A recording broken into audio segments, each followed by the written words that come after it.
take it off. Take it.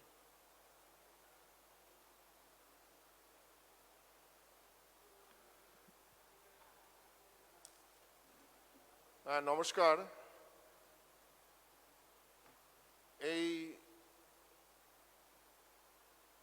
সাংবাদিক বৈঠকে আপনাদের স্বাগত।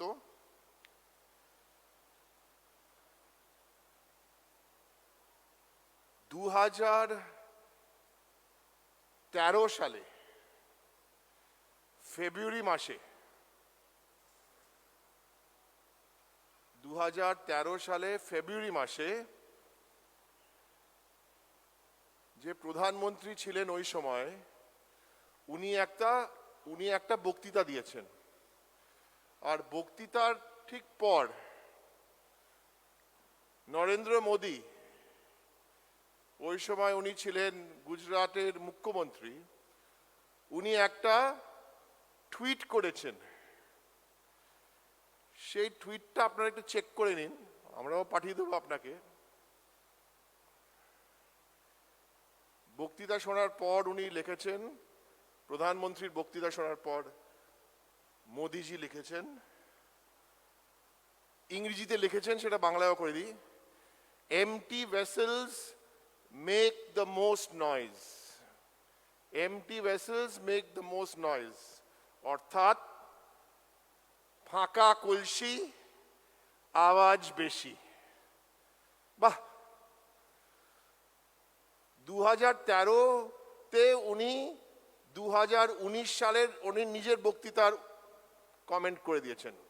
গতকাল যা বললেন, ফাঁকা কলসি আওয়াজ বেশি। আজকে আমাদের এই সাংবাদিক বৈঠক ডক্টর শান্তনু সেন এই থিমে করবেন, ফাঁকা কলসি আওয়াজ বেশি। আমাদের অনেক এমপি এমএলএ ডাক্তার আছেন, আর শান্তনু তো নিজেই একজন, পার্লামেন্টে 2বার বক্তৃতা দিয়েছে অন কোভিড। তো next 7-8 minute Shantanu Sen, doctor Shantanu Sen বক্তৃতা দেবে, সাংবাদিক বৈঠক করবেন। তারপরে আপনারা প্রশ্নও জিজ্ঞেস করতে পারেন, সেটা আপনারা পারেন না কিন্তু প্রধানমন্ত্রীকে, কিন্তু এখানে পারেন। ঠিক আছে, ধন্যবাদ। আমরা প্রথমেই বলি যে আমরা মনে করি যে এই কোভিড প্যান্ডেমিক মোকাবিলায় প্রথম দিন থেকে ভারত সরকারের সার্বিক উদাসীনতার কারণে আজকে ভারতবর্ষের 130 কোটি জনগণের এই অবস্থা। তার কারণ কেরালায় যখন প্রথম কেস ধরা পড়েছিল সেই সময় থেকে শুরু করে শুধুমাত্র 24 এবং 25 ফেব্রুয়ারি গুজরাটে নমস্তে ট্রাম্প করতে হবে বলে এবং মধ্যপ্রদেশে সরকার কিনতে হবে বলে সব কিছু চালু রেখে সেই সময় যেভাবে করোনা সারা ভারতবর্ষে ছড়িয়ে দিয়েছিলেন এবং পরবর্তী ক্ষেত্রে মাইগ্রেন্ট লেবারদের বিষয়ে বিভ্রান্তিমূলক সিদ্ধান্তের জন্য যেভাবে সারা ভারতবর্ষকে, বিশেষ করে গ্রামীণ ভারতকে করোনা যুক্ত করেছিলেন, আমরা দেখলাম যে প্রধানমন্ত্রী মোদীর কোভিড সমস্যার সমাধানে ফেব্রুয়ারি মাসে বিজেপির রেজলিউশনটা আরেকবার প্রমাণ করে দিয়েছিল যে তাদের দলের নেতা বিভ্রান্তিকর আচরণ করছে এবং বাস্তব পরিস্থিতি সম্পর্কে ওনার কোনো ধারণাই নেই। সেই রেজলিউশনে বলা হয়েছিল, এটা গর্বের সাথে বলা যেতে পারে যে ভারতের প্রধানমন্ত্রী নরেন্দ্র মোদীর সক্ষম, সংবেদনশীল, প্রতিশ্রুতিবদ্ধ ও দূরদর্শী নেতৃত্বের ফলে কোভিডের বিরুদ্ধে আমরা জয়ী হয়েছি। কোভিডের বিরুদ্ধে লড়াইয়ে বিশ্বের দরবারে ভারতকে শ্রেষ্ঠ ও গর্বিত করার জন্য আমাদের দল দত্তহীনভাবে প্রশংসা করছে শ্রী নরেন্দ্র মোদীর। আমরা কেবল আমাদের সমস্যাগুলো সমাধান করিনি, বিশ্বকে এই অতিমারীর মোকাবেলায় সহায়তা করেছি। অথচ আমরা দেখলাম এই লকডাউনকে নিয়ে মাননীয় প্রধানমন্ত্রীর দ্বিচারিতা। 26শে মার্চ 2020 তিনি বললেন, কুরুক্ষেত্র যুদ্ধ 18 দিনে জয় হয়েছিল, আমরা 21 দিনে করোনাকে জয় করব, 21 দিনের লকডাউন করতে হবে। আর 2021-এ গতকাল রাত্রি 8:45-এ জাতির উদ্দেশ্যে ভাষণ দিতে গিয়ে তিনি বললেন যে রাজ্যগুলো যেন লকডাউন না করে। আমরা মনে করি এটা তার সার্বিক ব্যর্থতা এবং ওনার ভুলের স্বীকারোক্তি। প্রথমবার করোনার প্রকোপ কম হওয়ার পর জনসাধারণকে করোনার বিষয়ে গুরুত্ব বোঝাতে সার্বিক ব্যর্থ হয়েছিল এই নরেন্দ্র মোদীর সরকার। অথচ তারা ঢাক পিটিয়ে বলেছিল যে তারা নাকি করোনাকে জয় করেছে। আপনারা যদি দেখেন যে বিগত মাসে সার্বিকভাবে বিজেপির জনসমাগম। নরেন্দ্র মোদী এবং অমিত শাহ শুধুমাত্র এপ্রিল মাসে জনসভা করেছে 47টি, অ্যাভারেজে পার ডে দুটোরও বেশি। আমরা যদি স্ট্যাটিস্টিক্স দেখি, 1 এপ্রিল আমাদের এখানে অ্যাক্টিভ কোভিড সংখ্যা ছিল 6513, আর 19 এপ্রিল অ্যাক্টিভ কোভিড সংখ্যা হচ্ছে 53,418, অর্থাৎ 46,905টি কেস বেড়েছে, যেটা প্রায় 720%। 2021 সালের 20 এপ্রিল অবধি মাননীয় অমিত শাহ জনসভা করেছেন 54টা, আর মাননীয় নরেন্দ্র মোদী প্রায় ডেলি প্যাসেঞ্জারের মতো এসে এখানে জনসভা করেছেন 19টা। যথেষ্ট ভ্যাকসিন অর্ডার করা হয়নি বলে আমরা বিশ্বাস করি। বিশ্বজুড়ে যা ভ্যাকসিন লাগে তার 60% তৈরি হয় ভারতবর্ষে, অথচ আমরা দেখলাম আমাদের এখানে ভ্যাকসিনের অভাব। যে রান্না করে সে নিজেই খেতে পায় না। এখনও অবধি দিনে 4 মিলিয়ন ভ্যাকসিন উৎপাদনের লক্ষ্যমাত্রা ছিল, তবে ভারতে প্রতি মাসে মাত্র 65 মিলিয়ন ভ্যাকসিন উৎপাদন হচ্ছে, অর্থাৎ প্রায় 50% উৎপাদন হচ্ছে। অথচ এখন সরকার সবাইকে টিকা দেওয়ার অনুমতি দিচ্ছে। আমরা দেখেছিলাম ঠিক একইভাবে হাইড্রক্সি ক্লোরোকুইনের সময় যখন ভারতবর্ষের মানুষের প্রয়োজন ছিল, তখন আমাদের ডোনাল্ড ট্রাম্পের চোখ রাঙানিতে ভারতবর্ষের মানুষকে হাইড্রক্সি ক্লোরোকুইন না দিয়ে আমেরিকায় পাঠিয়ে দিয়েছিল হাইড্রক্সি ক্লোরোকুইন। আর এখন ঠিক একইভাবে আমরা দেখছি ভ্যাকসিন বিদেশে চলে যাচ্ছে, অক্সিজেন বিদেশে চলে যাচ্ছে, আর ভারতবর্ষের মানুষ ভ্যাকসিন পাচ্ছে না, অক্সিজেনের অভাবে তারা মৃত্যুর কোলে ঢলে পড়ছে। কেন? নেটগ্রাফের তথ্য অনুযায়ী 300 মিলিয়ন জনসংখ্যার জন্য 2020 সালের জুলাই থেকে 2021 সালের জানুয়ারির মধ্যে আমেরিকা 600 মিলিয়ন ডোজ অর্ডার করেছিল এবং তার জন্য অর্থ প্রদান করেছিল। একই সময় ভারত 1300 মিলিয়ন জনসংখ্যার জন্য 11 মিলিয়ন ডোজ অর্ডার করেছিল।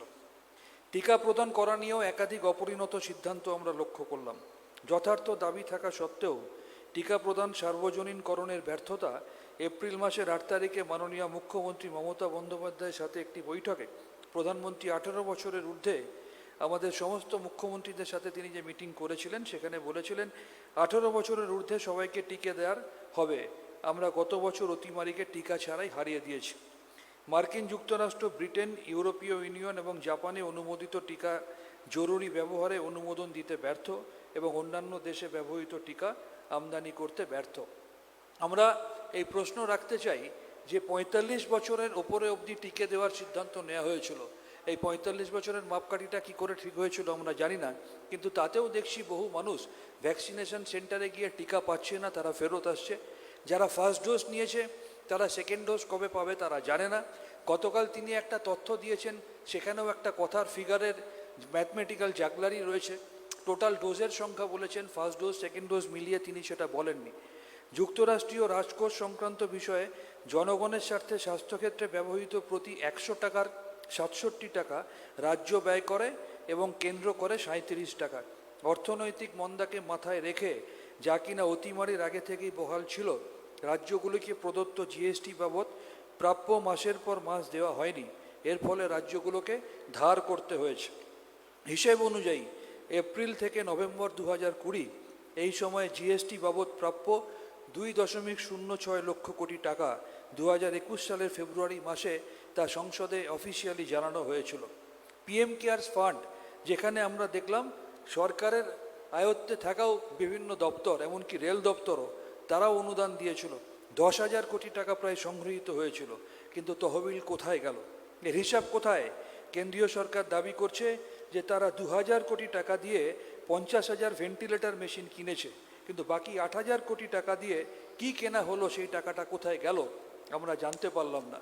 আমরা দেখছি প্রচুর মানুষ ভারতবর্ষে মৃত্যুর কোলে ঢলে পড়ছে শুধুমাত্র অক্সিজেন পাচ্ছে না বলে, কিন্তু দুর্ভাগ্যের বিষয় 9.24 মেট্রিক টন অক্সিজেন এক্সপোর্ট করা হচ্ছে, অথচ ভারতবর্ষের মানুষ প্রয়োজনে অক্সিজেন পাচ্ছে না। First 3 quarter of financial year 2021 সেখানে অক্সিজেন এক্সপোর্ট হয়েছে লাস্টবারের এই ফাইন্যান্সিয়াল ইয়ারের এই সেকশনের থেকে প্রায় ডবল, অথচ ভারতবর্ষের মানুষের কাছে অক্সিজেন নেই। আমরা মনে করি ডে 1 থেকে এখনও অবধি করোনা মোকাবেলায় ভারত সরকারের সার্বিক ব্যর্থতা, উদাসীনতা ফেডারেল স্ট্রাকচারকে গুরুত্ব না দিয়ে রাজ্যগুলোর সাথে আলোচনা না করা, কারণ কোভিড একটা মাল্টিপিক সিস্টেম ডিজিজ। সমস্ত রাজ্যে কোভিডের প্রকোপ এবং কোভিড মোকাবেলা দুটোই একরকম হতে পারে না। তাই ফেডারেল স্ট্রাকচারকে গুরুত্ব দিয়ে সমস্ত রাজ্যগুলোর সাথে আলোচনা করে সেই রাজ্যগুলোকে স্বাধীনতা দিয়ে হ্যান্ডেল করা উচিত ছিল, যেটা পারেনি, যার ফলে ভারতবর্ষের মানুষকে প্রতি মুহূর্তে আজকে এই মাসুল গুনতে হচ্ছে। ধন্যবাদ। হ্যাঁ, প্রশ্ন? হ্যাঁ, ইংরেজি, বাংলা থাকুক না আজকে।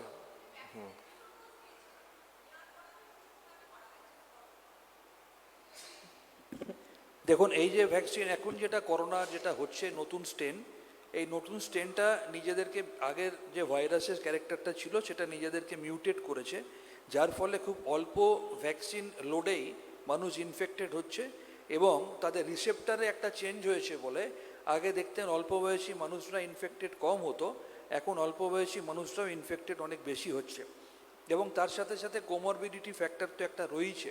আর যেটা আপনি প্রশ্ন করলেন, ভ্যাকসিনের সেকেন্ড ডোজ নেওয়ার পরেও অ্যান্টিবডি তৈরি হতেও কিন্তু আরও প্রায় 2 থেকে 3 সপ্তাহ সময় লাগে। তো উনি সেকেন্ড ডোজটা কবে নিয়েছিলেন সেটাও ভালো করে স্টাডি করা প্রয়োজন, তাহলে কিন্তু পুরো জিনিসটা বোঝা যাবে। হ্যাঁ, আমাদের একটা ঘোষণা আছে, আরেকটা সাংবাদিক বন্ধুদের।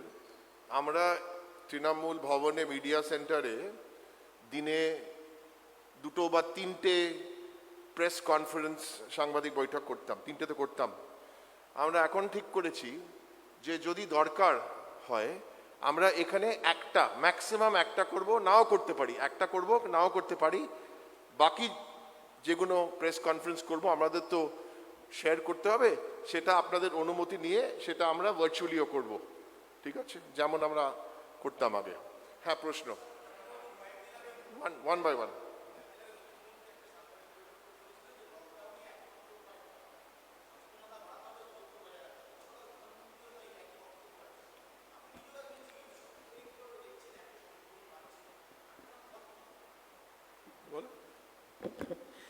দেখুন, আমি আবার বলছি, করোনা মোকাবেলায় মমতা বন্দ্যোপাধ্যায় এমন কিছু পদক্ষেপ নিয়েছিলেন যেগুলো আগামী দিনে কিন্তু সর্বজন স্বীকৃত হয়েছে। মমতা বন্দ্যোপাধ্যায় প্রথম যখন রাস্তায় নেমে খড়িমাটি দিয়ে গোল গোল করে ফিজিক্যাল ডিস্টেন্সিংয়ের কথা বোঝাতেন তখন অনেকে উপহাস করত। আর আজকে সমস্ত কেন্দ্রীয় সংস্থা তো ছেড়ে দিন, নির্বাচন কমিশনও ভোট গ্রহণ কেন্দ্রের বাইরে গোল গোল করে ফিজিক্যাল ডিস্টেন্সিং বোঝাচ্ছেন। মমতা বন্দ্যোপাধ্যায় প্রথম বলেছিলেন সোশ্যাল ডিস্টেন্সিং টার্মটা ব্যবহার না করতে, এবং আমরাও সেটা পার্লামেন্টে বলেছিলাম। সামাজিক দূরত্ব নয়, এটা শারীরিক দূরত্ব করা উচিত, সেটা মমতা বন্দ্যোপাধ্যায় প্রথম বলেছিলেন। সারা ভারতবর্ষে সেফ হোমের কনসেপ্ট, অর্থাৎ যে মাইল্ড সিমটমেটিক অথবা আসিমটমেটিক কোভিড পেশেন্টকে হাসপাতালে না রেখে সেফ হোমে রাখা যায়, এটাও মমতা বন্দ্যোপাধ্যায় কিন্তু প্রথম ভেবেছিলেন সারা ভারতবর্ষের মধ্যে। আজকে ডেথ অ্যানালিসিস, কোমরবিডিটির কারণে কারা মারা যাচ্ছে, সেটা যখন মমতা বন্দ্যোপাধ্যায় প্রথম বলেছিলেন, বিরোধীরা বলেছিলেন যে তারা নাকি মৃত্যু চাপার জন্য এটা করছে। পরবর্তী ক্ষেত্রে আমরা দেখলাম সেন্ট্রাল গভর্নমেন্টের যে হেলথ বুলেটিন, সেখানেও বড় বড় করে আলাদা করে লেখা থাকতো কোমরবিডিটির জন্য কারা মারা গেছে। সুতরাং মমতা বন্দ্যোপাধ্যায় কোভিড মোকাবেলায় ডে 1 থেকে অনেক কিছু করেছেন যেটা কেন্দ্রীয় সরকার মানতে বাধ্য হয়েছে। যেগুলো মানেনি সেগুলো মেনে নিলেও আজকে কিন্তু কোভিডটাকে আটকাতে পারতাম। তার একটা বড় উদাহরণ, মমতা বন্দ্যোপাধ্যায় প্রথম দিন থেকে বলছেন যে আমি আমার রাজ্যের সমস্ত মানুষকে বিনা পয়সায় ভ্যাকসিন দেবো, তুমি আমাকে ভ্যাকসিনটা দাও, সেটাও কিন্তু কেন্দ্রীয় সরকার দেয়নি। I will just answer that in English as well because we don't have an English bite today. There are 2 very important dates and 2 very important announcements. March 26th, 2020. March 26th, 2020. 4 hours notice, 21-day lockdown.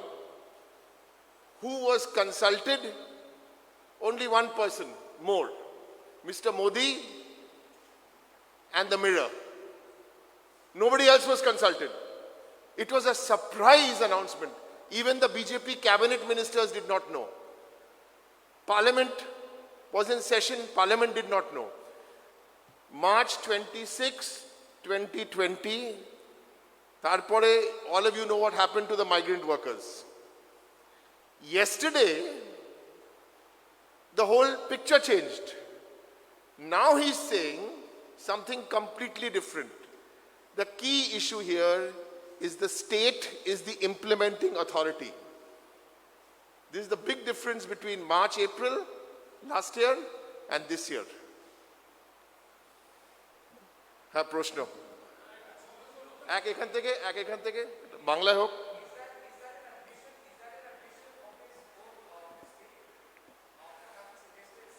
for anyone, not a political party.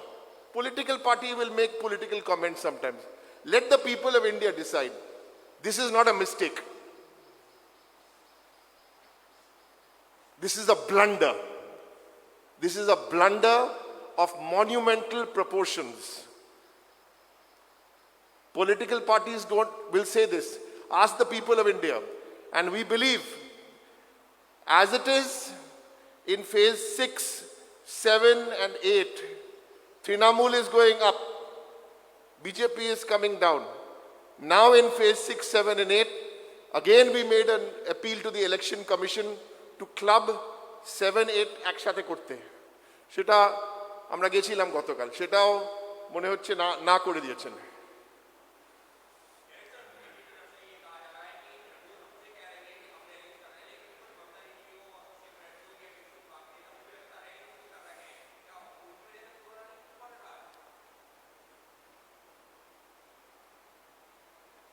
इक्कीस दिन का lockdown, 4 घंटा का notice कौन announce किया? उद्धव ठाकरे, ममता बनर्जी, पिनारी विजयन। कौन announce किया? मोदी जी ने किया। ट्रेन का जो घपला हुआ वो कौन किया? ममता बनर्जी, उद्धव ठाकरे। हाँ, मध्य प्रदेश सरकार 15 दिन के लिए वो सरकार का खेल हो रहा था, कौन किया? अभी पूरा एक्सपोज हो गया। हम लोग को कुछ और बोलना नहीं है।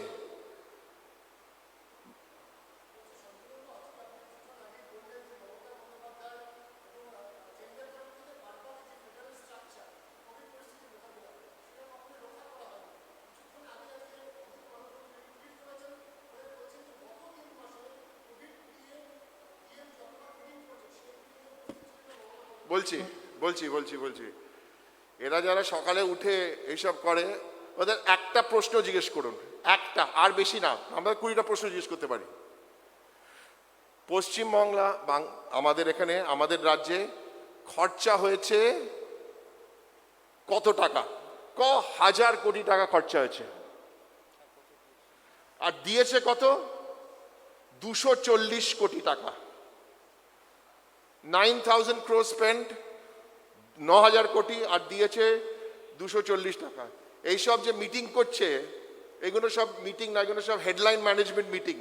ওই 8টার সময় বসে একটা হেডলাইন ম্যানেজমেন্ট। এখানে কাজ, গ্রাউন্ডে কি কাজ হচ্ছে?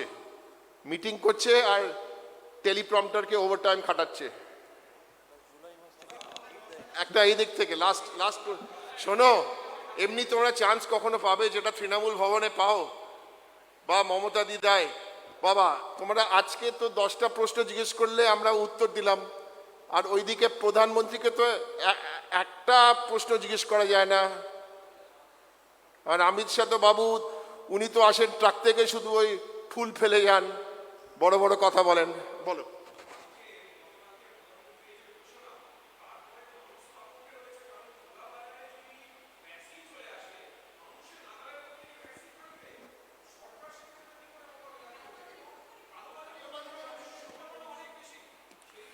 আমি তো অলওয়েজ বলি না, the world's BJP is not only the world's corrupt party, not only the world's largest party, it is also the world's most corrupt party. Corrupt. আপনারা জানেন না মহারাষ্ট্রতে কি হয়েছে?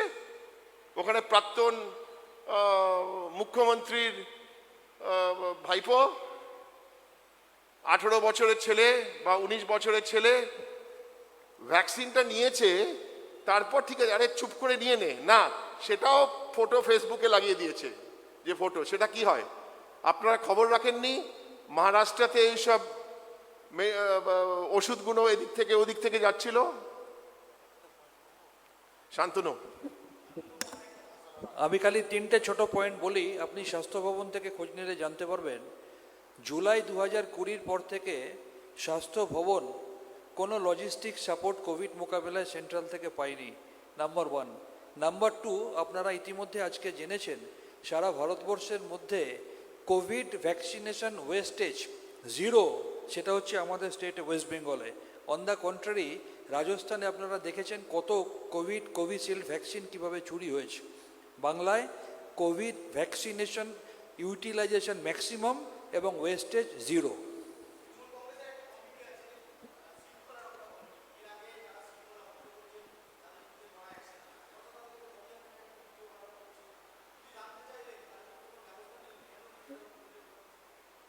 উনি অলরেডি একটা স্টেটমেন্ট দিয়ে দিয়েছেন, আর আমরা এটা বলতে চাই যে এই 3টে ফেজ ইলেকশন বাকি আছে, ওখানে মূল ব্যাপারটা কি?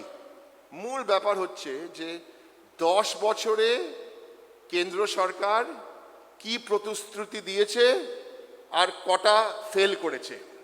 আর এইদিকে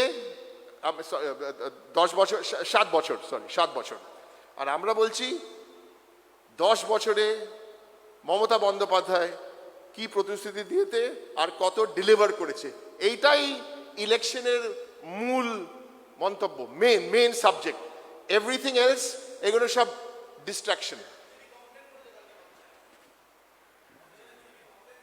বিজেপি কমিশনকে কমপ্লেন করেছে, সেটাকে আমরা বলবো ওটা inter departmental complaint. Inter departmental আপনারা করেন না, আপনারা প্রোডাকশন টিম থেকে আউটপুট কমপ্লেন করে দেন না, ওই ইন্টার ডিপার্টমেন্টাল, ওর ব্যাপারই না।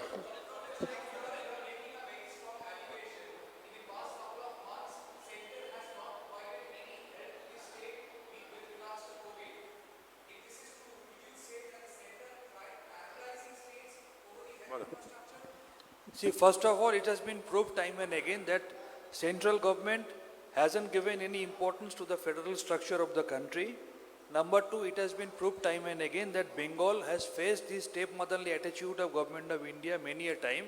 And so far the fight against COVID is concerned, it has been deeply noticed that central government didn't extend its cooperation which was supposed to be extended, which is very unfortunate for all of us. লাস্টে আমরা বলবো, আমরা অনেকবার চিঠি লিখেছি, আবেদন করেছি, আমরা বলেছি যে রাজনীতি সেকেন্ড প্রায়োরিটি, ফার্স্ট প্রায়োরিটি হচ্ছে মানুষের হিউম্যান লাইফ, স্বাস্থ্য সেবা। সেটা কিন্তু আমরা আবার অ্যাপিল করছি ইলেকশন কমিশনকে যে এই 6th ফেজ তো কালকে, সেটা চেঞ্জ করা যাবে না, কিন্তু আপনারা 7th আর 8th ফেজটা অ্যাটলিস্ট ক্লাব করে সেটা একসাথে করুন। এটা শুধু রাজনীতিবিদের জন্য নয়, এটা যারা শিক্ষক, যারা অফিসার, যারা ওয়ার্কার্স, যারা সবাই এইসব বুথে আছে, তাদের সেফটির জন্য এটা এখনো আমরা অনেক কিছু অ্যাডভাইস দিই। পরিযায়ী শ্রমিক চিঠি লিখেছেন মার্চ মাসে 2020 সালে, ট্রেনের জন্য কে লিখেছেন? মমতা বন্দ্যোপাধ্যায়। বিনা পয়সায় ওইসব ফ্রি ট্রেন সার্ভিস কে লিখেছেন? মমতা বন্দ্যোপাধ্যায়। এবং ফেব্রুয়ারি 2021 সালে, প্রায় 2 মাস আগে, উনি ভ্যাকসিনেশন নিয়ে ওকে চিঠি লিখেছেন, প্রধানমন্ত্রী ওই চিঠির জবাব এখনো দেননি। নমস্কার, থ্যাংক ইউ।